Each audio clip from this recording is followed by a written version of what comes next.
trend, hashtag quiet quitting, Yes. act your wage. I think that's big.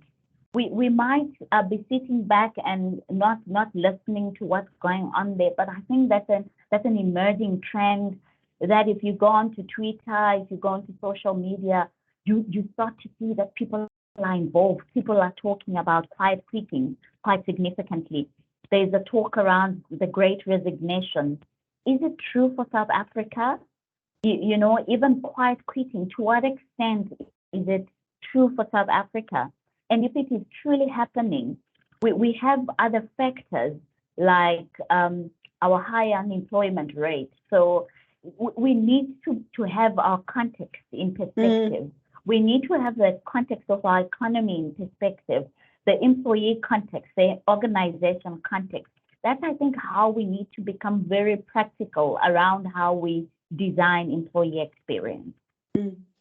And I agree with you so much, especially setting the context as well, what's happening in Europe and the States and that sort of thing, whilst obviously has a bearing on the global conversation, I do sometimes feel lacks the African context. To be sitting in some of those situations implies that you already have you're already sitting quite high on, let's say, like a Maslow's.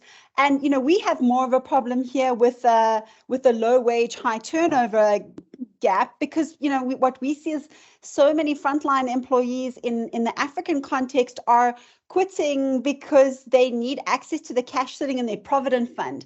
So we're looking at how to get cash to people. Yes. That's more of an African contextual reason Yes. why we see high churn. So I do think that there's, as you say, if there's no context, it doesn't necessarily make sense in terms of like global.